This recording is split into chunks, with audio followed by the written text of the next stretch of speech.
6 মাস হয়ে গেছে এখনো স্কুলের ফি দেন নাই। যায় এটা আপনাদের নানি বাড়ি নাকি? ফি দিতে না পারলে কোনো সরকারি স্কুলে যাও, এখানে থাকার যোগ্যতা নাই তোমাদের।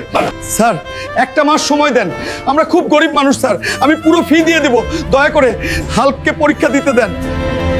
1 মাস নয়, কালকেই ফি দিতে হবে, না হলে হাল্ককে স্কুল থেকে বের করে দেবো। এখন যাও, ভিক্ষা করে এনে টাকা দাও।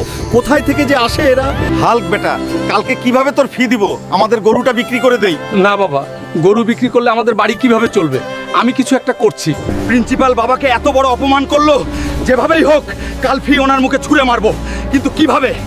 দেখি কোনো অফিসে চাকরি পাই কিনা। স্যার, আমাকে এই অফিসে কোনো একটা চাকরি দিন, আমার স্কুলের ফি দিতে হবে। আমাদের অফিসের ঝাড়ুদারও তোর থেকে অনেক শিক্ষিত। যা সর, এখানে চাকরি নাই। এখানে তো কাজ পেলাম না, এরকম চলতে থাকলে ফি কিভাবে দিব? না, বাবার অপমানের জবাব দিতেই হবে। আরে ওখানে কি হচ্ছে? এই নীলা পালোয়ানকে হারাবে এমন কেউ আছে কি? আমি আছি, আমি হারাবো ওকে। আজকের কুস্তি হবে হাল্ক আর নীলা পালোয়ানের মধ্যে। যে জিতবে সে পাবে 10 লাখ টাকা। আপনাদের কি মনে হয়? কমেন্ট করুন। বন্ধুরা, বাবার অপমানের জবাব দিতে এই খেলা জিততেই হবে। তোমাদের সাপোর্ট এখন খুব দরকার। ভিডিওটা লাইক আর সাবস্ক্রাইব করে দাও প্লিজ। বন্ধুরা তাড়াতাড়ি সাবস্ক্রাইব করে দাও প্লিজ। তোমাদের সাপোর্ট আমাকে বাবার সম্মানের জন্য শক্তি এনে দিবে।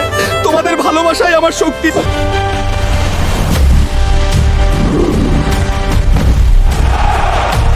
অবশেষে নীলা পালোয়ানকে হারিয়ে এই অসম্ভব কুস্তির বিজয়ী হলো হাল্ক।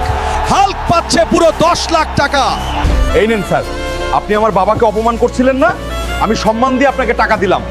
এটা শুধু আমার না, এটা পুরো স্কুলের ফি।